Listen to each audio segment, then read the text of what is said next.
لبيك اللهم لبيك لبيك لا شريك لك لبيك إن الحمد والنعمة لك والملك لا شريك لك. لبيك اللهم لبيك لبيك لا شريك لك لبيك إن الحمد والنعمة لك والملك لا شريك لك. لبيك اللهم لبيك لبيك لا شريك لك لبيك. السلام علیکم ورحمۃ اللہ وبرکاتہ۔ محترم ناظرین، ہمارا ہفتہ وار پروگرام حسن احوال اور آپ کا میزبان ڈاکٹر حافظ محمد منیر الازہری آپ کے ساتھ ہے۔ اس پروگرام میں دو حصے ہیں اور پہلے حصے میں ہم اپنے موضوع کے اوپر بات کریں گے اور دوسرے حصے میں آپ کی لائیو کالز لی جاتی ہیں اور سوالوں کے جوابات دیے جاتے ہیں۔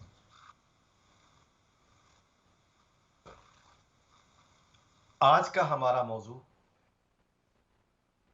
قربانی کے مسائل اور ذی الحج کا مہینہ شروع ہو چکا ہے اور اس ذی الحج کے مہینے کے فضائل بیان کیے جائیں گے۔ اللہ رب العزت کا ارشاد ہے سورہ فجر کی ابتدائی آیات، والفجر وليال عشر والشفع والوتر، اور قسم ہے فجر کی اور 10 راتوں کی۔ اکثر مفسرین نے وضاحت کی ہے کہ ان 10 راتوں سے مراد ذی الحجہ کی 10 راتیں ہیں۔ یہ 10 راتیں بڑی عظمت والی ہیں، فضیلت والی ہیں، اور ان 10 راتوں میں اور 10 دنوں میں کیا جانے والا عمل زیادہ ثواب رکھتا ہے باقی ایام کی بنسبت۔ حضرت ابن عباس رضی اللہ تعالی عنہ، فقد روا ابن عباس رضی اللہ عنہما قال قال رسول اللہ صلی اللہ علیہ وآلہ وسلم ما من ایام العمل الصالح فیها احب الی اللہ من هذه الایام، کہ ان ایام میں جو عمل کیا جاتا ہے وہ سب سے زیادہ محبوب ہے اور زیادہ فضیلت والا ہے، یہ جو ذی الحجہ کے پہلے 10 دن ہوتے ہیں بنسبت دوسرے ایام کے۔ قالوا یا رسول اللہ، تو عرض کی یا رسول اللہ صلی اللہ علیہ وسلم وللجہاد فی سبیل اللہ، اللہ کے راستے میں جہاد بھی، اس سے بھی یہ بڑا عمل ہے، اس سے زیادہ فضیلت والا ہے۔ قال وللجہاد فی سبیل اللہ، جہاد فی سبیل اللہ کا بھی وہ مقام نہیں جو ان 10 ایام کا ہے۔ الا رجل خرج بنفسه وماله، مگر وہ شخص جو نکلے اپنی جان کے ساتھ اور اپنی مال کے ساتھ، فلم یرجع من ذلک بشیء، اور وہ واپس کسی چیز کے ساتھ نہ آ سکے۔ اس حدیث کو امام ابو داود ابن ماجہ نے روایت کیا ہے۔ ان عید تک سے پہلے کے جو ایام ہیں ان میں روزہ رکھنا یہ سنت ہے، اور یہ روزہ بڑی فضیلت والا ہے، اور بالخصوص عرفہ کا روزہ،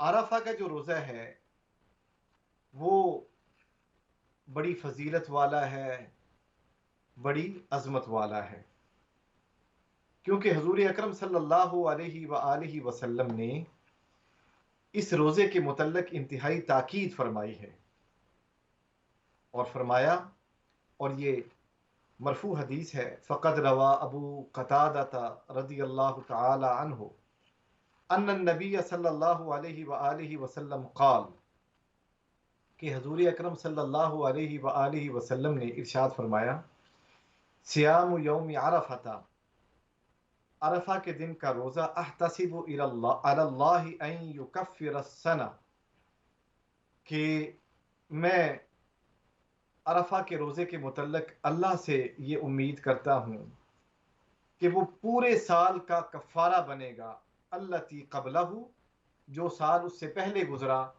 والسنۃ التی بعدہ، اور ایک سال وہ جو اس کے بعد آئے گا۔ احتسب علی اللہ ان یکفر السنہ التی قبلہ والسنہ التی بعدہ، اخرجہ امام مسلم۔ اس حدیث کو امام مسلم نے روایت کیا ہے، اور یہ روزہ ان لوگوں کے لیے ہے جو حج پر نہیں جاتے، یعنی ہم لوگ جو یہاں پر رہتے ہیں یا کسی بھی جگہ رہتے، دنیا کے کسی خطے میں رہتے ہیں، ان کے لیے ہے کہ وہ عرفہ کا روزہ رکھیں گے۔ 10ویں ذی الحجہ کا روزہ بالاتفاق نہیں رکھا جائے گا، کیونکہ اس دن عید ہوتی ہے، اور عید الاضحیٰ اور عید الفطر کے دن روزہ رکھنا کسی بھی صورت میں جائز نہیں ہے۔ اسی طرح ایام تشریق ہوتے ہیں، جو کہ 10 ذی الحجہ کے بعد کے دن ہوتے ہیں، 3 دن 11 12 13، اس کو ایام تشریق کہتے ہیں۔ اس میں بھی روزہ نہیں رکھا جائے گا، کیونکہ حضرت ابو سعید رضی اللہ تعالی عنہ کی حدیث پاک ہے، ان رسول اللہ صلی اللہ علیہ وآلہ وسلم نہا عن صیام یومین، کہ حضور اکرم صلی اللہ علیہ وآلہ وسلم نے 2 دن کے روزوں سے روکا ہے، یوم الفطر و یوم النحر، عید الفطر کا دن اور عید الاضحیٰ کا دن۔ رواہ الامام بخاری و امام مسلم، اور اس حدیث کو امام بخاری اور امام مسلم نے روایت کیا ہے۔ یہ جو پہلے 10 دن ہیں حج کے،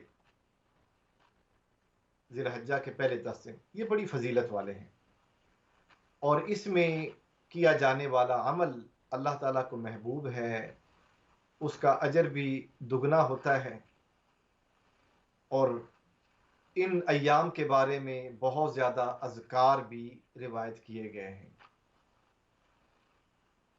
حضور اکرم صلی اللہ علیہ وآلہ وسلم سے کچھ اذکار منقول ہیں جن کو ہم یہاں پر ذکر کریں گے۔ حضور اکرم صلی اللہ علیہ وآلہ وسلم نے ارشاد فرمایا کہ اللہ کے نزدیک ان ایام میں سب سے زیادہ پسندیدہ جو اعمال ہیں وہ یہ ہے، فَأَكْثِرُوا فِيهِنَّ مِنَ التَّحْلِيلِ وَالتَّكْبِيرِ وَالتَّحْمِيدِ، کہ اس میں آپ تحلیل کریں۔ تحلیل سے مراد لا الہ الا اللہ بہت زیادہ پڑھیں، لا الہ الا اللہ۔ تکبیر کی کثرت کرے، کہیں اللہ اکبر اللہ اکبر، اور تحمید کی کثرت ہو، الحمدللہ الحمدللہ الحمدللہ۔ تو یہ 3 چیزیں ہمارے سامنے آئی ہیں، 3 اذکار۔ اس میں ایک لا الہ الا اللہ، لا الہ الا اللہ بہت زیادہ پڑھا جائے گا۔ اللہ اکبر اس کی کثرت کی جائے گی۔ الحمدللہ الحمدللہ الحمدللہ اس کی کثرت کی جائے گی۔ تو یہ 3 اذکار ایسے ہیں جن کی کثرت کی جائے گی۔ ان 3 اذکار کو بہت زیادہ پڑھا جائے گا ان ایام میں، اور اللہ تعالیٰ کو یہ 3 اذکار بہت پسند ہیں۔ آپ میں سے ہر ایک جانتا ہے، ہماری بہنیں، ہمارے بھائی، کہ ہر نماز کے بعد ہم 33 مرتبہ سبحان اللہ پڑھتے ہیں، 33 مرتبہ الحمدللہ پڑھتے ہیں، اور 34 مرتبہ اللہ اکبر کا ورد کرتے ہیں، اور 1 مرتبہ اس سے پہلے آیت الکرسی پڑھتے ہیں۔ یہ بھی عمل ہے اور یہ سنت عمل ہے، اس کا کرنے کا بہت زیادہ اجر و ثواب ہے۔ پلس یہ 3 چیزیں کہ انسان کو جب بھی موقع ملے تو لا الہ الا اللہ، لا الہ الا اللہ، اللہ اکبر، اللہ اکبر، الحمدللہ، الحمدللہ، الحمدللہ، تو یہ اس کا ورد کریں۔ اسی طریقے سے بہت زیادہ احادیث جو کہ تحلیل کی فضیلت کے بارے میں وارد ہوئی ہیں۔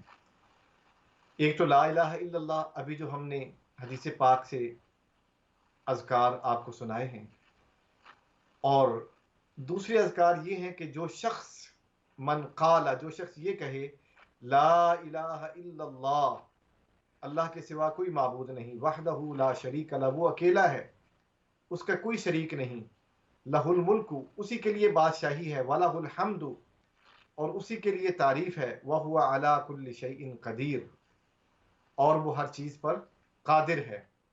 جو شخص دن میں 100 مرتبہ یہ پڑھے گا، کتبت لہ 100 حسنہ، تو اس کے لیے 100 نیکیاں لکھ دی جائیں گی، وَمُحِیَتْ عَنْهُ 100 سیئہ، اور اس سے 100 گناہ مٹا دیے جائیں گے، وَكَانَتْ لَهُ حِرْزًا مِّنَ الشَّيْطَانِ يَوْمَهُ ذَلِكَ، اور یہ ورد اس دن کے لیے ڈھال بن جائے گا کہ شیطان اس شخص پر حملہ آور کسی طرف سے نہیں ہو سکتا۔ شیطان نے کہا تھا جب وہ دھتکارا گیا رب کی بارگاہ سے کہ میں تیرے بندوں کو بہکاؤں گا، اوپر سے، نیچے سے، دائیں سے، بائیں سے، ہر طرف سے بہکاؤں گا۔ تو اللہ رب العزت فرماتے کہ جو شخص یہ ورد کرتا ہے، شیطان اس کو کسی طرف سے بہکا نہیں سکتا، اس پر کسی طرف سے حملہ آور نہیں ہو سکتا، یہاں تک کہ شام ہو جائے۔ وَلَمْ يَأْتِ أَحَدٌ بِأَفْضَلِ مِمَّا أَتَى بِهِ إِلَّا رَجُلٌ قَالَ مِثْلَ مَا قَالَ أَوْ زَادَ، اور کوئی بھی شخص اس سے بہتر کوئی وظیفہ یا اذکار یا ذکر نہیں لا سکتا، یہ جو اس نے ورد کیا ہے، ذکر کیا ہے، یا اس سے کچھ زائد کر لے، یعنی یہ بھی 100 مرتبہ کہے، اس کے علاوہ بھی کچھ پڑھ لے، بہت زیادہ اجر و ثواب ہے۔ یاد رکھیں کہ اس حدیث کو امام بخاری اور امام مسلم نے روایت کیا ہے۔ ایک اور دعا بھی آئی ہے کہ اللہ کے نبی صلی اللہ علیہ وآلہ وسلم نے ارشاد فرمایا خیر الدعاء یوم عرفہ، کہ عرفہ کے دن جو سب سے بہتر دعا ہے، وخیر ما قلت انا والنبیون من قبلہ، اور سب سے بہتر جو میں بھی کہتا ہوں اور مجھ سے پہلے نبیوں نے بھی یہ عرفہ کے دن 9ویں ذو الحجہ کے دن جو دعا مانگی ہے، وہ کیا ہے؟ وہ یہ ہے لا الہ الا اللہ وحدہ لا شریک لہ، اللہ کے علاوہ کوئی معبود نہیں، وہی اکیلا ہے، کوئی شریک نہیں اس کا، لہ الملک، اسی کے لیے بادشاہی ہے، وَلَهُ الْحَمْدُ، اسی کے لیے ہر قسم کی تعریف ہے، وَهُوَ عَلَى كُلِّ شَيْءٍ قدیر، اور وہ ہر چیز پر قادر ہے۔ گویا کہ اللہ رب العزت نے جو اپنے نبی اکرم علیہ الصلوۃ والسلام کو جو ورد یا وظیفہ بتایا ہے، جو ذکر بتایا ہے، وہ یہ ہے لا الہ الا اللہ وحدہ لا شریک لہ، لہ الملک ولہ الحمد وَهُوَ عَلَى كُلِّ شَيْءٍ قدیر، کہ اللہ کے علاوہ کوئی معبود نہیں، وہی اکیلا ہے، کوئی اس کا شریک نہیں، اسی کے لیے بادشاہی ہے، اسی کے لیے تعریف ہے، اور وہ ہر چیز پر قادر ہے۔ التکبیر، تکبیر سے کیا مراد ہے؟ تکبیر سے مراد یہ ہے کہ ہم کہیں اللہ اکبر، اللہ سب سے بڑا ہے، یہ تکبیر سے مراد ہے۔ اور اس سے مقصود کیا ہے؟ اللہ تعالیٰ کی عظمت کو بیان کرنا، اللہ تعالیٰ کی تعظیم کرنا، اللہ تعالیٰ کی عزت کو بیان کرنا۔ فَهُوَ اقرار، اور یہ اس بات کا اقرار ہے بِأَنَّ اللَّهَ تَعَالَى أَعْظَمُ وَأَكْبَرُ مِنْ كُلِّ شَيْءٍ کہ بے شک اللہ تعالیٰ ہر چیز سے عظیم ہے اور ہر چیز سے بڑا ہے. وَأَنَّهُ هُوَ الْمُسْتَحِقُّ وَحْدَهُ بِالْعِبَادَةِ اور وہ اکیلا عبادت کا مستحق ہے. وفيه دلالة أيضا على التوحيد الذي يعد واحدا من أعظم مقاصد الحج کیونکہ حج کے عظیم مقاصد میں سے ہے کہ اللہ تعالیٰ کی توحید کو بیان کیا جائے. اللہ تعالیٰ کی توحید کو بیان کیا جائے. وقد صرح اہل العلم اور اہل علم نے تصریح کی ہے کہ جتنے بھی صیغے آئے ہیں تکبیر میں، تکبیر کے بارے میں، وہ سارے کے سارے امام عبد الرزاق نے امام سلمان سے سند صحیح کے ساتھ یہ بیان کیے ہیں. اور وہ یہ کہتے ہیں کہ آپ یہ کہیں اللہ اکبر، اللہ اکبر کبیرہ، تو یہ آپ کہہ سکتے ہیں. اسی طریقے سے حضرت عمر، حضرت ابن مسعود رضی اللہ تعالیٰ عنہ کی روایت ہے کہ یہ کہا جائے حج ذی الحجہ کے ایام میں، اگر آپ وہاں پر نہیں ہیں تو یہاں پر ہیں، حج نہیں کر رہے، تو آپ یہ کہیں اللہ اکبر، اللہ اکبر، لا الہ الا اللہ واللہ اکبر، اللہ اکبر وللہ الحمد، تاکہ انسان اپنے آپ کو فیل کرے، محسوس کرے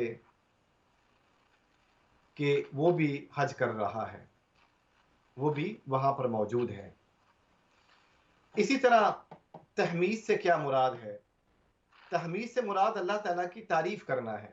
حمد سے ہے حمد، ٹو پریز، تعریف کرنا. والمقصود به تکرار قول الحمد للہ والحمد عبادت یؤدیها المسلم سواء حدثت له نعمت او لم تحدث،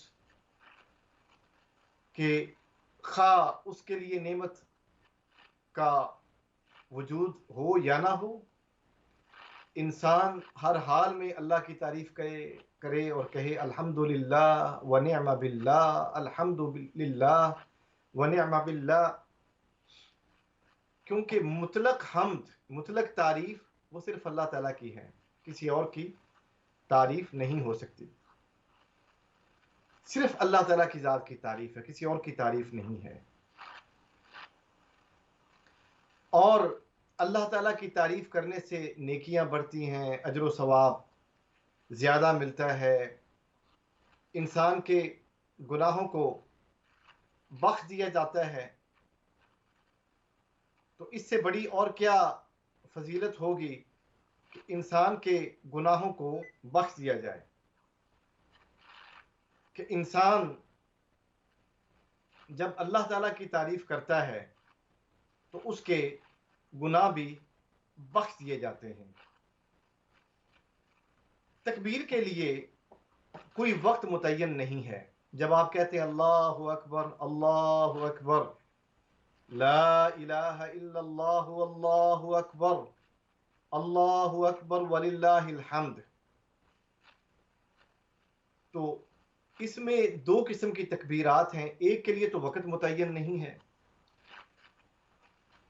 عشرہ کے یہ جو ذی الحجہ کے 10 ایام ہیں، آپ ان میں کسی وقت بھی تکبیر کہہ سکتے ہیں اللہ اکبر.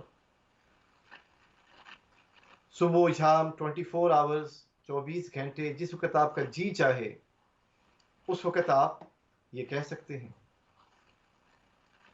لیکن اس کے ساتھ ساتھ ایک وقت بھی متعین ہے، جو دوسری قسم کی تکبیر ہے اس کے لیے وقت متعین ہے، اور وہ 9ویں ذی الحجہ کی فجر کی نماز کے بعد سے لے کر 13ویں ذی الحجہ کی عصر تک ہر نماز کے بعد کم از کم ایک مرتبہ یہ تحریک کہنا ہے، یہ تکبیر کہنا ہے، جو ہم تکبیر کہتے ہیں. ایام تشریق کی جو تکبیر ہوتی اللہ اکبر، اللہ اکبر، لا الہ الا اللہ واللہ اکبر، اللہ اکبر وللہ الحمد، امام بخاری رحمۃ اللہ تعالی علیہ سے یہ قول منقول ہے کہ حضرت ابن عمر اور حضرت ابو ہریرہ رضی اللہ عنہما یخرجان الی السوق فی ایام العشر یکبران فیکبر الناس لتکبیرہما، کہ حضرت ابن عمر اور حضرت ابو ہریرہ رضی اللہ تعالی عنہما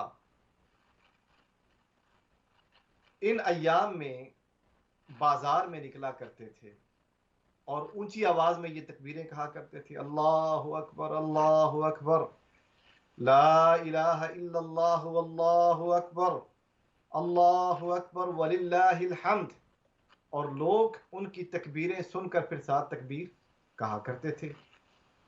تو گویا کہ صحابہ کرام کا یہ دستور رہا، یہ سنت رہی کہ وہ لوگوں کو ابھارتے تھے۔ اس وقت علماء کا یہ فریضہ ہے کہ لوگوں کو تکبیر کی طرف راغب کریں کہ یہ ایام فضیلت والے ہیں، اور بار بار وہ تکبیر کہیں، اللہ اکبر لا الہ الا اللہ واللہ اکبر وللہ الحمد، بار بار یہ تکبیر کہیں، بار بار یہ تکبیر کہیں۔ اور اس وقت جو ٹی ویز ہیں، ہمارے ٹی وی چینل، وہ بھی یہ فریضہ ادا کر رہے ہیں کہ لوگوں کو راغب کرتے ہیں، تو صحابہ کرام کی یہ سنت ہمارے ٹی وی چینل بھی ادا کر رہے ہیں۔ تو جو ثواب علماء کرام کو اللہ اور اس کے رسول کا پیغام پہنچانے پر ملے گا، ان ٹی وی چینلز کو بھی وہی ثواب اور اجر ملے گا، کہ یہ ایک ذریعہ ہے بہت بڑا دعوت کا، تبلیغ کا اور شریعت کے صحیح احکام پہنچانے کا۔ تو اللہ رب العزت جو یہ کام کرتے ہیں ٹی وی چینلز دعوت کا، تبلیغ کا، اور بالخصوص ان ایام میں خصوصی پروگرام منعقد کرنے کا، اللہ رب العزت اس پر ان کو اجر عظیم عطا فرمائے۔ تحمید کی بات یہ ہے کہ اللہ تعالیٰ کی حمد و ثنا بیان کرنا، اللہ تعالیٰ کی تعریف بیان کرنا، اس کے بارے میں امام بخاری اور امام مسلم کی حدیث ہے، اور امام بخاری نے اس حدیث کو اپنی کتاب کے آخر میں آخری حدیث کے طور پہ بیان کیا۔ قال النبی صلی اللہ علیہ وآلہ وسلم، اللہ کے رسول صلی اللہ علیہ وآلہ وسلم نے ارشاد فرمایا، کلمتان خفیفتان علی اللسان، کہ دو کلمے ایسے ہیں جو زبان پر بڑے ہلکے ہیں، ثقیلتان فی المیزان، میزان میں بھاری ہیں، حبیبتان الی الرحمن، اور اللہ تعالیٰ کو بڑے محبوب ہیں، سبحان اللہ و بحمدہ سبحان اللہ العظیم، یا سبحان اللہ العظیم و بحمدہ سبحان اللہ العظیم، کہ اللہ تعالیٰ کی ذات جو عظیم ذات ہے، ہر عیب سے پاک ہے، اور اسی کے لیے ہر قسم کی تعریف ہے، اور اللہ تعالیٰ کی ذات جو عظیم ہے وہ ہر عیب سے پاک ہے۔ تو گویا کہ ہم اللہ تعالیٰ کی تعریف بیان کرتے ہیں ان کلمات کو ادا کرتے ہوئے۔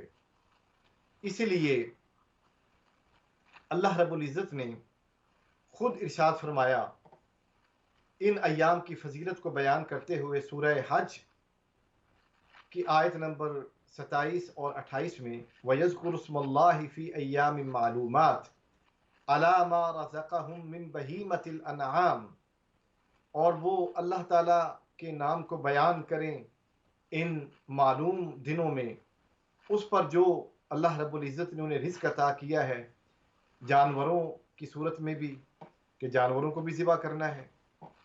حضرت ابن عباس رضی اللہ تعالیٰ عنہ کی روایت ہے کہ اس آیت سے مراد وہ 10 دن ہیں۔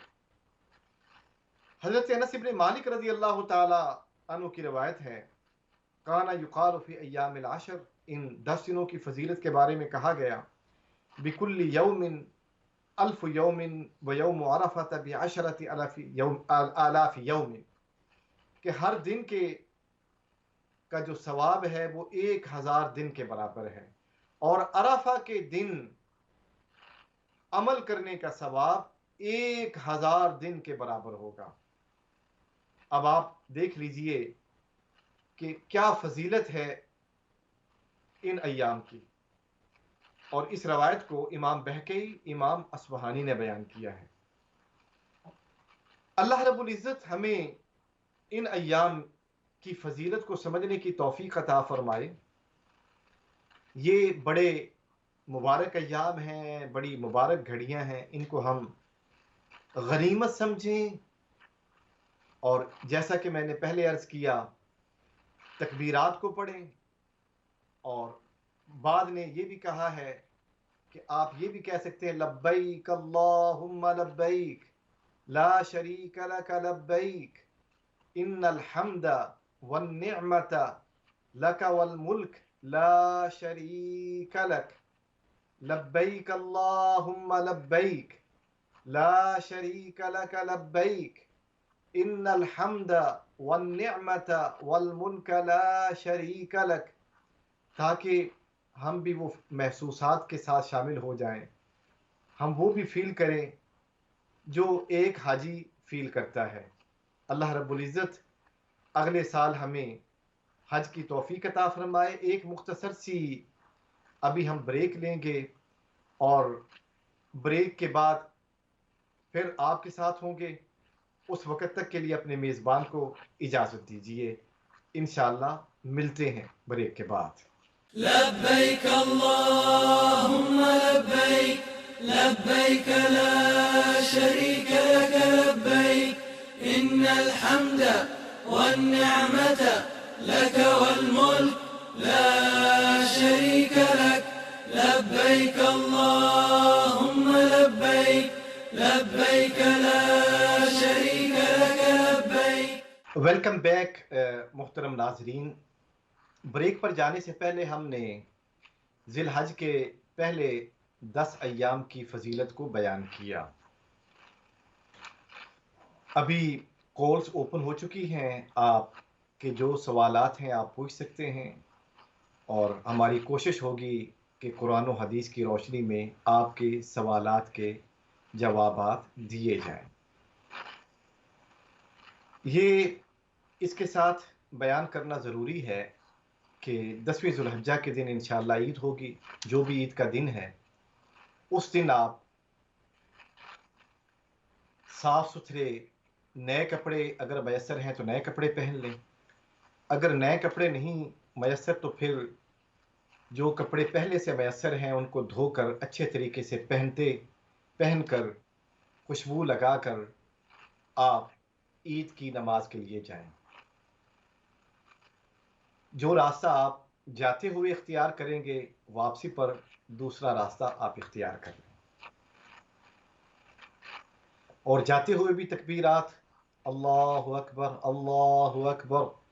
لا الہ الا اللہ اللہ اکبر وللہ الحمد. اور آتے ہوئے بھی یہی تکبیرات آپ پڑھیں گے. تو دونوں صورتوں میں آپ کو ثواب ملے گا. جاتے ہوئے اور راستہ، آتے ہوئے اور راستہ. تو جن جن راستوں سے انسان گزرتا ہے وہ راستے گواہی دیتے ہیں، اور وہ راستے اللہ تعالیٰ کی عظمت کے نشان بن جاتے ہیں.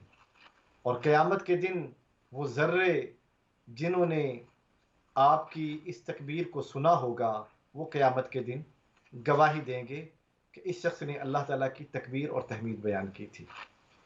یہ بھی ضروری ہے کہ ابھی ہم آگے مسائل کو بیان کریں گے. ابھی ہم ایک کال لیں گے. جی السلام علیکم ورحمۃ اللہ وبرکاتہ. وعلیکم السلام ورحمۃ اللہ وبرکاتہ. مفتی صاحب مجھے ایک کوشچن پوچھنا کہ حج پر میں نے 2018 میں حج کیا تھا، تو ہم گئے تھے 3 ویک کے لیے. تو وہاں پر جو مینا میں ہم جب گئے فرسٹ ٹائم، مینا کی ظہر کی جو نماز ہوتی ہے وہ میں نے قصر پڑھی تھی. اب میں مسائل دیکھے تو کہتے ہیں کہ فل نماز پڑھنی چاہیے تھی. تو اب یہ کب میں کیا کر سکتی ہوں؟ جی اگر ایسا بھول کر ہو گیا ہے تو پھر اللہ تعالیٰ معاف فرمانے والا ہے، چونکہ یہ چیزیں حقوق اللہ کے متعلق ہیں. اللہ تعالیٰ معاف فرما دیتا ہے. اللہ تعالیٰ سے دعا کریں، اللہ تعالیٰ انشاءاللہ یقیناً بخشنے والا ہے. اور یہ معاملہ اللہ تعالیٰ کے لیے چھوڑ دینا چاہیے. کیونکہ اللہ رب العزت حج کا جو ثواب ہے وہ بہت بڑا ہے، اور اس میں اگر انسان سے بھول کر کوئی ایسا کام ہو جائے جو وہ نہیں کرنا چاہ رہا تھا، یا اس کو پتہ نہیں تھا، اس کے علم میں نہیں تھا، تو ایسی چیزیں جو ہے وہ اللہ تعالیٰ معاف فرما دیتا ہے۔ آپ قطعاً پریشان نہ ہو، اللہ رب العزت آپ کو یقیناً حج کا ثواب بھی اللہ نے عطا فرمایا ہے، اور جو آپ کی سوچ ہے اس پر اللہ تعالیٰ آپ کو مزید اجر و ثواب عطا فرمائیں گے۔ جی، ہم بیان کریں گے کہ عید الاضحیٰ کے دن جنہوں نے قربانی کرنی ہے وہ عید کی نماز سے پہلے قربانی نہ کریں، بلکہ عید کی نماز کے بعد قربانی کریں گے۔ پہلے عید کی نماز ہوگی، اس کے بعد وہ نماز عید کے بعد قربانی کر لیں۔ اچھا، اگر ایک شخص جو ہے وہ گھر سے نکلا، راستے میں ٹریفک بہت زیادہ تھی، وہ سٹک ہو گیا، یا پھر یہ ہوا کہ وہ آ رہا تھا، راستے میں ایکسیڈنٹ ہو گیا، یا وہ آ رہا تھا تو اسے خبر ملی کہ گھر میں کوئی فوت ہو گیا ہے یا ایمرجنسی ہوگی، یہ ہسپتال لے کے جانا ہے، تو وہ ہسپتال لے کے چلا گیا، یا وہ خود اتنا بیمار تھا کہ وہ عید کی نماز ادا ہی نہیں کر سکتا تھا، تو اس کے لیے کیا حکم؟ اس نے قربانی کرنی ہے تو اس کے لیے حکم یہ ہے کہ اس کے علاقے میں جو مسجد ہے، اس مسجد میں جو نماز ہوگی اس نماز کا وہ انتظار کرے۔ اگر وہ 8 بجے کا ٹائم دیا گیا ہے، چونکہ آج کل تو ٹائمنگ پہلے آ جاتی ہے، اور کووڈ-19 کے سچویشن میں ساری ٹائمنگ پہلے ہے کہ فرسٹ نماز، سیکنڈ نماز، تھرڈ نماز، اور ان نمازوں کے اوقات میں وہ دیکھ لے کہ جو پہلی نماز ہوئی ہے وہ تعین کر لے کہ 1 گھنٹے میں نماز ہو گئی ہے، اس کے بعد پھر وہ اپنی قربانی کر لے گا، اس کی قربانی جائز ہو جائے گی۔ جی، ایک کال لیں گے انشاءاللہ۔ السلام علیکم ورحمۃ اللہ وبرکاتہ۔ وعلیکم السلام ورحمۃ اللہ وبرکاتہ۔ ہاں جی، میں نے ایک مسئلہ پوچھنا تھا کہ عید نماز کے بارے میں۔ جی عید نماز گھر میں پڑھی جائے تو کیسے اکیلی عورت؟ جی جی اگر گھر میں عید کی نماز پڑھنی ہو تو وہ 2 نفل ادا کریں گے۔ ایسی مجبوری ہو کہ وہ مجبوری عورت کو گھر سے نہ نکلنے دے، مثلا بیمار ہے، یا جی کوئی محرم نہیں ہے، یا کوئی معقول انتظام مسجد کے اندر خواتین کے لیے نہیں ہے کہ وہ جا کے عید کی نماز ادا کر سکیں، تو پھر وہ گھر میں 2 نفل ادا کر لیں، تو وہ 2 نفل جو ہیں وہ بطور عید نماز کے کنسیڈر ہوں گے۔ یا پھر ایک صورت یہ بھی ہے کہ عورتیں جو ہیں وہ مل کر جو ہے وہ عید کی نماز ادا کر سکتی ہیں، کہ ایک گھر میں کم از کم جو ہے وہ ایک عورت جو ہے وہ امام ہو جائے اور باقی 3-4 عورتیں اس کے پیچھے ہوں۔ یہ بھی مجبوری کی صورت میں ہے کہ جب اور کوئی چارہ نہ ہو کہ ہم عید کی نماز نہیں ادا کر سکتے سوائے اس صورت کے، تو پھر جو ہے، کیونکہ عید کی نماز جو ہے وہ جماعت کے ساتھ ہوتی ہے، اور اگر آپ کسی مجبوری کی بنا پر نہیں جا سکتے تو پھر آپ 2 نفل پڑھ لیں، وہی 2 نفل آپ کے بطور عید کی نماز کے کنسیڈر ہو جائیں گے۔ اللہ رب العزت ہمیں عید کی نماز، اور اگر کوئی مجبوری ہو تو پھر ہمیں اللہ تعالیٰ اس پر اجر و ثواب بھی عطا فرمائیں گے انشاءاللہ تعالی۔ جی، تو ہم ایک کالر ہیں۔ جی، السلام علیکم۔ وعلیکم السلام حضرت، کیسے ہیں؟ ٹھیک ٹھاک ہیں؟ اللہ کا کرم، اس کا احسان، بالکل خیریت۔ جی جی الحمدللہ ٹھیک۔ حضرت میں نے آپ سے بات پوچھنی تھی یہ کہ اب ابھی جی خواتین کے بارے میں بتا رہے ہیں کہ وہ نماز کیا، اور یہ جو عید کی نماز ہے چاہے وہ چھوٹی عید ہو یا بڑی ہو، یہ عورتیں مطلب ان پہ پڑھیں تو گناہ نہیں ہے، اور اگر پڑھ لیں تو ثواب ہے؟ ایک تو یہ بتا دیں، اور دوسرا سجدہ تلاوت کا مجھے بتائیں کہ سجدہ تلاوت کا مطلب کیا طریقہ ہے، کتنی دفعہ ہم قبلے کے رخ منہ کر کے پڑھیں، یا آیا جس طرح قرآن ہم لوگ عموماً بیٹھے ہوتے اس طرح ہی پڑھ لیں، اور کیا پڑھنا ہے اس میں، سجدہ کرتے ہوئے کیا پڑھنا ہے، اسلام کرنا ہے، اور کتنے سجدے کرنے، 1 کرنے یا 2 کرنے؟ جزاک اللہ، خوش رہیے گا۔ جی، بہت شکریہ۔ سوال کے پہلے حصے کی جانب آتے ہیں کہ عورتوں کے لیے عید کی نماز پڑھنا سنت ہے، الا یہ کہ مجبوری ہو، کہ مجبوری کی صورت میں وہ گھر سے نہ نکل سکیں تو یہ ایک الگ بات ہے، یا مسجد میں انتظام نہ ہو، تو ضروری ہے کہ سنت کے مطابق خواتین گھر سے نکلیں، اور ان کے لیے مساجد میں جو انتظام کیا جاتا ہے وہ اس حصے میں جا کر نماز ادا کریں، اور یہی ایک سنت ہے۔ اور اگر کسی مجبوری کی بنا پر وہ عورت گھر سے نہیں نکل سکتی تو پھر اس کے لیے گنجائش ہے، اللہ رب العزت جو ہے اسے اس کی نیت پر اجر و ثواب بھی عطا فرماتے ہیں۔ دوسری بات جو سجدہ تلاوت کے بارے میں پوچھی گئی ہے، سجدہ تلاوت جو ہے وہ ہمیشہ قبلہ کی جانب کیا جاتا ہے، قبلہ رخ ہو کر کیا جاتا ہے، اور اس کے لیے یہ ہے کہ انسان نیت کرے اور نیت کر کے سجدے میں چلا جائے اور 3 دفعہ کم از کم سبحان ربی الاعلیٰ پڑھے، اور بغیر سلام کے جو ہے یہ وہ دوبارہ اٹھ کے بیٹھ جائے تو اس کا سجدہ ادا ہو جائے گا۔ اس میں نہ کوئی تکبیر ہے کہ باقاعدہ جیسے نماز کے لیے تکبیر تحریمہ ہوتی ہے، تکبیر تحریمہ بھی نہیں ہے، اور نہ ہی جیسے نماز کو توڑنے کے لیے ہم کہتے ہیں السلام علیکم ورحمۃ اللہ، السلام علیکم ورحمۃ اللہ، وہ بھی نہیں ہے۔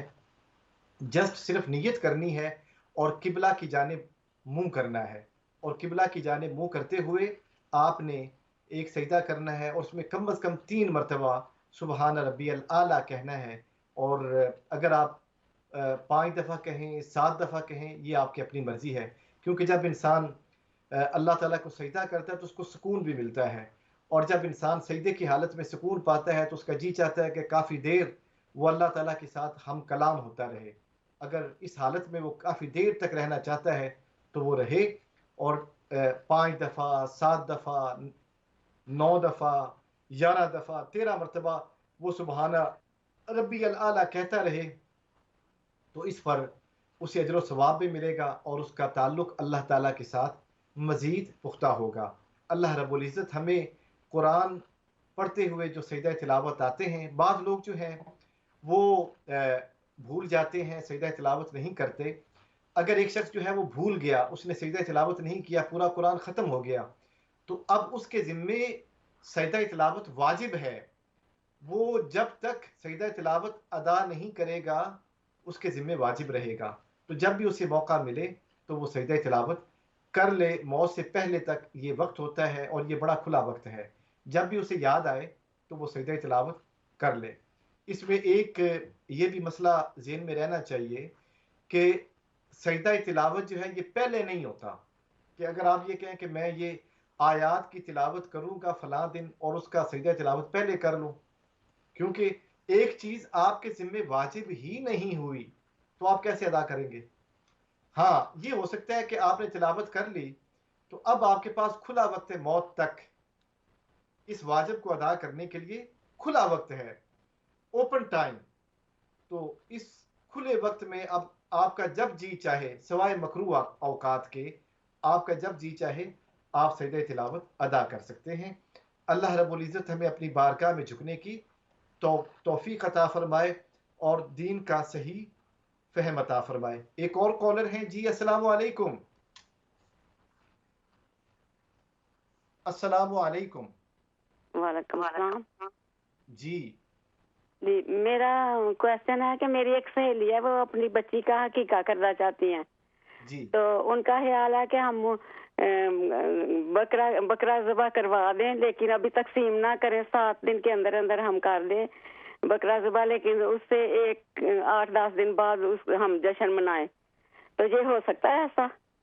بالکل ہو سکتا ہے۔ عقیقہ جو ہے وہ سنت ہے، اور عقیقہ آپ جتنا جلدی ہو اتنا بہتر ہے، جتنا جلدی ہو، لیکن اگر تھوڑی سی تاخیر بھی ہو جائے تو اس میں کوئی حرج نہیں ہے، کیونکہ یہ سنت عمل ہے اور اس کے لیے وقت کھلا ہوتا ہے کہ جب بھی انسان کو وقت ملے۔ مثلا بسا اوقات یہ ہوتا ہے کہ ڈلیوری ہوئی تو عورت آپریشن کے مراحل میں چلی گئی، یا بچے کو آکسیجن کا مسئلہ ہو گیا، تو اب اس صورت میں کیا ہوگا کہ وہ انتظار کریں گے، یا حالات کوئی ایسے بن گئے، ایمرجنسی کے حالات ہے کہ اس صورت میں نہیں ہو سکتا، یا خاندان میں کوئی فوت ہو گیا، 100 مسائل ہوتے ہیں گھروں میں، رشتہ داروں میں، تو اس میں تاخیر کے ساتھ بھی آپ عقیقہ کر سکتی ہیں۔ اللہ رب العزت آپ کو اس پر یقیناً اجر عظیم عطا فرمائیں گے۔ اپنے حالات کے مطابق شریعت نے بڑی آسانی دے رکھی ہے اپنے ماننے والوں کو، جو شریعت پر عمل پیرا ہونے چاہتے ہیں۔ اللہ رب العزت نے ان کے لیے تنگی نہیں رکھی، آسانی رکھی ہے، کشادہ پن رکھا ہے، تاکہ شریعت کو ماننے والے اپنی آسانی کے ساتھ اس پر عمل پیرا ہو سکیں۔ اللہ رب العزت ہمیں ان سنتوں پر عمل پیرا ہونے کی توفیق عطا فرمائے۔ جی ہم بیان کر رہے تھے جی کچھ اور کالرز ہیں، یہی ابھی ایک کال لیں گے۔ السلام علیکم۔ وعلیکم، کیا حال چال ہے شیخ؟ ٹھیک ہیں آپ؟ اللہ کا کرم، اس کا احسان، آپ سنائیں خیریت سے ہیں؟ آپ کو ذی الحجہ کے ایام مبارک ہوں۔ شکریہ۔ میں نے یہ 3 سوال تھے۔ ایک تو یہ کہ انسان اگر بیمار ہو اور وہ جا کے عید کی نماز نہیں پڑھ سکتا مسجد میں یا جہاں پہ بھی وہ ہوتی ہے، تو وہ گھر میں نماز پڑھے گا تو کیا 6 تکبیروں کے ساتھ پڑھے گا؟ ایک تو یہ سوال ہے۔ اور یہ اس کی نیت سنت کی کریں گے یا واجب کی، کہ یہ واجب نماز ہے یا سنت؟ اور تیسرا یہ سوال ہے کہ جیسے آپ بتا رہے تھے کہ سجدہ تلاوت جو ہے وہ اگر کبھی بھول جائیں، ہمیں یاد نہ رہے، اور ہمیں احتیاطاً اگر ہم 14 سجدے کر لیں کہ اس میں سے اگر زندگی میں کہیں چھوٹ گیا ہو تو وہ پورا ہو جائے، تو کیا یہ ممکن ہے؟ تو میں فون رکھتا ہوں تو آپ مجھے جواب دیجیے گا۔ بہت شکریہ۔ جی آپ کے پہلے سوال کی طرف جی ایک اور کالر ہیں، ہم وہ سوال بھی لے لیں انشاءاللہ۔ السلام علیکم۔ وعلیکم السلام۔ جی ہیلو، سوال کیا ہے؟ سوال کیجیے آپ۔ سوال یہ ہے کہ ابھی مولانا صاحب بتا رہے تھے سجدہ تلاوت کے بارے میں۔ جی تو اگر میں فرض کیا کہ بیٹھا ہوا قرآن سن رہا ہوں، ٹی وی پہ تلاوت ہو رہی ہے، تو اس میں اگر سجدہ آ جاتا ہے تو کیا مجھ پہ واجب ہے وہ؟ جی ٹھیک ہے۔ ہم ہمارے جس دوست نے سوال کیا تھا کہ عید کی نماز کے متعلق گھر میں پڑھنے کے حوالے سے، کہ اگر کسی مجبوری یا ایمرجنسی کی وجہ سے وہ مسجد میں نہیں جا سکتے اور وہ گھر میں جماعت کروانا چاہتے ہیں، تو پھر ایک تو امام ہو اور اس کے ساتھ 3 لوگ پیچھے ہونے چاہیے، اور یہ اسی طرح ہی عید کی نماز ہوگی جس طرح کہ مسجد کے اندر ہوتی ہے، اور یہ واجب نماز کنسیڈر کی جائے گی۔ اور یہ صرف ایمرجنسی صورت میں ہے کہ جب ایسے حالات بن گئے ہیں کہ باہر جو ہے جیسے کہ بارش بڑی سخت ہو رہی ہے، یہ ہو سکتا ہے، یا وہ شخص بذات خود اتنا بیمار ہے کہ وہ نہیں جا سکتا، اب اس شخص کے احترام کے لیے وہ چاہتا ہے کہ مجھے عید کی نماز کا پورا پورا ثواب حاصل ہو، کیونکہ یہ سال میں ایک مرتبہ آتی ہے، یہ بھی ایک اندر انسان کے اندر ایک خواہش ہوتی ہے، یا اور کئی قسم کی کوئی ایمرجنسی لگے باہر کہ آپ باہر نہیں نکل سکتے اس علاقے میں، تو ان حالات میں انسان جو ہے وہ عید کی نماز وہ واجب ہی کنسیڈر ہوگی، اور وہ باقاعدہ پوری جماعت جیسے کہ ایک امام اور باقی 3 پیچھے کھڑے ہو کر نماز پڑھیں گے تو ان کو نماز کا ثواب مل جائے گا۔ دوسری بات سجدہ تلاوت کے حوالے سے ہے کہ سجدہ تلاوت آپ جب بھی کرنا چاہیں آپ کر سکتے ہیں۔ آپ نے پہلے 14 سجدے مثلا پورا قرآن پڑھ لیا، اب سجدہ نہیں انسان کر پایا، اب یاد آیا کہ مجھے سجدہ کرنا تھا، تو اب آپ زندگی کے کسی حصے میں بھی کسی وقت بھی آپ سجدہ تلاوت کر سکتے ہیں، اور اس کے لیے باوضو ہونا شرط ہے، قبلہ روح ہونا، قبلہ رخ ہو کر آپ ایک سجدہ جو ہے وہ کریں گے، پھر دوسرا سجدہ کریں گے، اور اس کے لیے آپ بیٹھ کے جو ہے وہ بار بار اٹھیں گے، سجدہ کریں گے، اور پھر تشہد کی حالت میں بیٹھ جائیں گے، پھر سجدہ کریں گے، پھر تشہد کی حالت میں بیٹھ جائیں گے، تو یہ بار بار اٹھنا شرط نہیں ہے۔ ہم اپنے جواب کو بھی مکمل کرتے ہیں، ایک کال لے لیں۔ السلام علیکم۔ وعلیکم السلام ورحمۃ اللہ وبرکاتہ۔ کیسے مولانا صاحب؟ ٹھیک ہیں؟ اللہ کا کرم، اس کا احسان۔ آپ کو سب سننے والوں کو عید کا چاند مبارک ہو، عید الحج کا چاند مبارک ہو سب کو۔ مولانا صاحب میں پوچھنا ہے کہ جیسے کہ میں جو عید کی نماز ہوتی ہے نا، وہ عید کی نماز میں نفل ویسے پڑھ لیتی ہوں، شکرانے کے 8 یا 10 یا 6 پڑھ لیتی ہوں، ویسے میں عید کی نماز نہیں پڑھتی ہوں، کیا یہ عید کی نماز جیسے وہ تکبیروں کے ساتھ ہوتی ہے وہ پڑھنا فرض ہے؟ وہ پوچھنا ہے عورتوں کے لیے۔ جی بہت شکریہ۔ ہمارے دوست کا جو پہلا سوال تھا کہ جو قرآن مجید کی تلاوت چل رہی ہو ٹی وی کے اوپر اور ہم قرآن کی تلاوت سن رہے ہوں، تو آیا جب سجدہ تلاوت آئے گا، سجدہ تلاوت والی آیت آئے گی، تو سجدہ تلاوت واجب ہوگا یا نہیں ہوگا؟ اگر اس شخص کو پتہ ہے کہ سجدہ آیت تلاوت ہوئی ہے اور اس نے سن لی ہے تو اس کے اوپر سجدہ تلاوت واجب ہو جائے گا. پڑھنے والے پر بھی اور سننے والے پر بھی سجدہ تلاوت واجب ہوتا ہے. اور اگر اس شخص کو پتہ ہی نہیں چلا، وہ قرآن مجید سن رہا تھا اور سنتے سنتے جو ہے، کیونکہ ہر شخص تو عالم نہیں ہوتا ساری آیات کا، اور اس نے پورا قرآن سن لیا، وہ جو سپارہ تھا یا وہ جو سورت تھی وہ سنی جس کے اندر سجدہ آیت موجود تھی اور اس کو پتہ نہیں چلا، تو اب اس کے اوپر سجدہ تلاوت واجب اس لیے نہیں کہ اس کو پتہ ہی نہیں ہے کہ سجدہ تلاوت کہاں پر ہے. اگر اس کو کوئی شخص بتا دے پاس والا. جی ہم اپنے جواب کو بھی مکمل کرتے ہیں، پہلے کال لے لیں. جی السلام علیکم. وعلیکم السلام. جی ہاں بھائی جی بتائیے کیا پوچھنا چاہتے ہیں؟ عرض یہ ہے کہ ابھی یہ مولانا صاحب کو کسی نے پوچھا تھا نا عید کی نماز کے بارے میں، جی کہ جو آدمی مسجد میں نہیں جا سکتا عید کی نماز کے لیے، جی تو اس کو بتایا کہ ہاں گھر میں ہی پڑھ سکتے ہیں، 3 آدمی ہو جائے وغیرہ، ایک امام ہو جائے، 2-3 آدمی ہونا. لیکن یہ پورا جواب نہیں ملا نا، مجھے سمجھ نہیں آئی کہ اگر اکیلا آدمی، ایک آدمی ہے گھر میں اور کوئی نہیں ہے ساتھ دینے والا نا، جی وہ کیا کرے؟ جی میں ابھی عرض کرتا ہوں. جی یہ میں عرض کرنا چاہوں گا کہ اکیلا آدمی اس کی عید کی نماز جماعت کے ساتھ ہی ہوتی ہے. اکیلے شخص کی نماز جو ہے وہ عید کی نماز نہیں ہوتی. وہ پھر 2 نفل پڑھ لے اس نیت کے ساتھ کہ اللہ تعالیٰ اس کے 2 نفل قبول فرما لے اور وہ عید کی نماز پھر کنسیڈر ہو جائے گی. لیکن جو عید کی نماز ہے وہ جماعت کے ساتھ ہی ہوتی ہے. اکیلے شخص کی جو نماز ہے وہ 2 نفل نماز ادا کرے گا اور اس کی وہ 2 نفل نماز جو ہے وہ بطور عید وہ ریپریزنٹ کرے گی عید کو.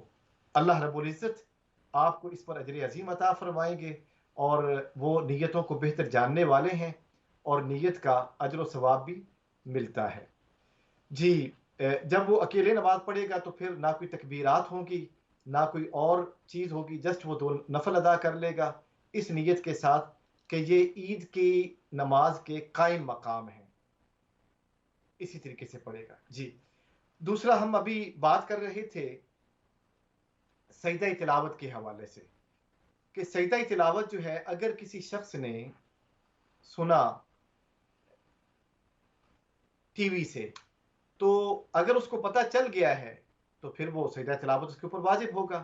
اگر اس کو پتہ نہیں تھا، ساتھ والے انسان نے بتایا کہ جب آپ نے تلاوت سنی تھی تو اس کے اندر سجدہ تلاوت آیا تھا، تو اس کے بتانے کے بعد بھی جس نے بتایا اور جس نے سنا، بتانے والے کو بھی اور سننے والوں کو دونوں کو سجدہ تلاوت کرنا اس کے اوپر واجب ہو جائے گا. جو شخص تلاوت کرتا ہے، بس ریکارڈنگ ہے تلاوت کرنے والا، اس نے ریکارڈنگ کروا دی. اب اس نے ریکارڈنگ جو کروائی ہے 1 مرتبہ، تو ریکارڈنگ کے دوران اس نے 1 مرتبہ پڑھا تو اس کے اوپر پڑھنے والے کے اوپر جو ہے وہ 1 ہی مرتبہ سجدہ تلاوت ہوگا کیونکہ اس کی ریکارڈنگ ہو گئی. اب ریکارڈنگ جب بار بار چلائی جائے گی ٹی وی کے اوپر یا نیٹ کے اوپر یا ریڈیو کے اوپر، تو اب جس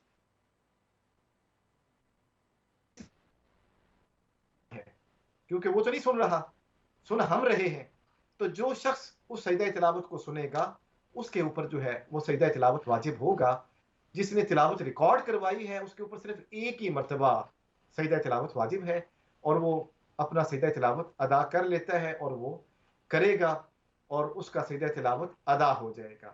یہ سجدہ تلاوت کے بعد میں یہ جو مختلف جزیات ہیں جو آپ نے پوچھی تھی ان کا جواب عرض کیا، اور اب ہم پروگرام کے انتہا کی طرف جا رہے ہیں اور ہم دعا کرتے ہیں کہ اللہ رب العزت ان ایام کی فضیلت کو حاصل کرنے کی توفیق عطا فرمائے. عید کے ایام میں اور عید سے پہلے جو ایام ہے یہ ذی الحجہ کے پہلے 10 ایام، ان میں ہمیں خوب عبادت کرنی ہے. قرآن کی تلاوت کی کثرت ہونی چاہیے، درود پاک کی کثرت ہونی چاہیے. ان ایام میں ہم قرآن کا ترجمہ پڑھیں، ان ایام میں ہم دن رات اللہ کا ذکر کریں، اللہ کی حمد بیان کریں، اللہ کی تعریف کریں. اسی طریقے سے ہم صدقہ کی کثرت کر دیں. اپنے جو قریب لوگ رہتے ہیں ان کو ہم صدقہ کریں، صدقہ دے دیں، چیریٹی دے دیں ہم ان کو. اور اس طریقے سے ہم ان پر جتنا زیادہ احسان کر سکتے ہیں کریں. اللہ تعالیٰ کو ان ایام میں کسی پر احسان جو ہے وہ بڑا پسند آتا ہے، اور جو شخص احسان کرتا ہے اللہ تعالیٰ اس کا احسان رائگاں نہیں جانے دیتا، اس پر اجر و ثواب عطا فرماتا ہے. پھر قرآن کی تلاوت کریں، اگر ہو سکے تو ان 10 ایام میں پورا قرآن پڑھا جائے، تلاوت کی جائے، ترجمے کے ساتھ پڑھا جائے تو اور اچھا ہے. اس کے ساتھ ساتھ ریاض الصالحین جو حدیث کی کتاب ہے اس کو پڑھا جائے، اس میں زندگی گزارنے کا طور طریقہ بیان کیا گیا ہے، اخلاق بیان کیے گئے ہیں، آداب بیان کیے گئے ہیں، اعمال کی فضیلت کو بیان کیا گیا ہے، ایک دوسرے کے ساتھ جو تعلقات ہیں ان کو بیان کیا گیا ہے. تو انسان اس کا ترجمہ لے لے، انگریزی ترجمہ لے لے، اردو ترجمہ لے لے، بنگالی ترجمہ لے لے، تو وہ تراجم کے ساتھ پڑھے تاکہ سمجھ آئے کہ ہم کیا احادیث پڑھتے ہیں. اسی طریقے سے قرآن کا ترجمہ بھی لیا جائے، اردو میں ترجمہ لیا جائے، اس کا ترجمہ انگلش میں لیا جائے، بنگالی میں لیا جائے، فرینچ میں تراجم ہو چکے ہیں، اٹالین زبان میں تراجم ہو چکے ہیں، جرمن میں تراجم ہو چکے ہیں، تو ان کو پڑھا جائے. اور پھر دن کے کچھ حصے میں بیٹھ کر اپنے گھر والوں کے ساتھ اذکار کیے جائیں، ساتھ مل کے بیٹھ کے بار بار ذکر کیا جائے، اللہ اکبر اللہ اکبر، الحمدللہ الحمدللہ. اللہ اکبر کا معنی یہ ہے کہ اللہ سب سے بڑا ہے، الحمدللہ تمام تعریفیں اللہ تعالیٰ کے لیے ہیں. اور اس طریقے سے سبحان اللہ سبحان اللہ، اللہ تعالیٰ کی ذات ہر عیب سے پاک ہے، اللہ تعالیٰ کی ذات ہر عیب سے مبرہ ہے، منزہ ہے. لا الہ الا اللہ وحدہ لا شریک لہ لہ الملک ولہ الحمد وہو علی کل شیء قدیر، کہ اللہ تعالیٰ کے علاوہ کوئی معبود نہیں، وہی اکیلا ہے، عبادت کے مستحق ہے، اس کا کوئی شریک نہیں، اور اسی کے لیے بادشاہی ہے، اسی کے لیے ساری تعریفیں ہیں، اور وہ ہر چیز کے اوپر قادر ہے. یہ پڑھا جائے. اس کے علاوہ اللہ اکبر لا الہ الا اللہ واللہ اکبر وللہ الحمد، یہ تکبیرات پڑھی جائے. تو ان تکبیرات کو پڑھنے سے اللہ رب العزت کی ذات اور مہربان ہوتی ہے. اسی طریقے سے میں یہ بھی عرض کرتا چلوں، بیان کرتا چلوں کہ 9ویں ذوالحجہ کی فجر کے بعد سے لے کر 13ویں ذوالحجہ کی عصر تک جو تکبیرات ہیں وہ پڑھنی ہے، اور ابھی میں نے اس تکبیر کو دہرایا بھی ہے. اللہ رب العزت آپ کو ان ایام کی فضیلت عطا فرمائے، اجر و ثواب عطا فرمائے. اللہ رب العزت ہم سب کو اپنی مغفرت و بخشش عطا فرمائے. آپ بھی اپنی دعاؤں میں مجھے یاد رکھے، میں بھی آپ کے لیے دعا گو ہوں. ان ایام میں ایک دوسرے کے لیے دعا کی جائے، جتنی زیادہ دعا کی جائے گی اللہ رب العزت کی ذات ان دعاؤں کو سنے گی، اللہ تعالیٰ قبول فرمائے گی. اس دعا کے ساتھ اللہ تعالیٰ آپ کو ان ایام کی فضیلت عطا فرمائے. وآخر دعوانا ان الحمد للہ رب العالمین. لبیک اللہم لبیک لبیک لا شریک لک لبیک ان الحمد والنعمت لک والملک لا شریک لک. لبیک اللہم لبیک لبیک لا شریک لک لبیک ان الحمد والنعمت لك والملك لا شريك لك. لبيك اللهم لبيك لبيك لا شريك لك لبيك. لبيك اللهم لبيك لبيك لا شريك لك لبيك إن الحمد والنعمة لك والملك لا شريك لك.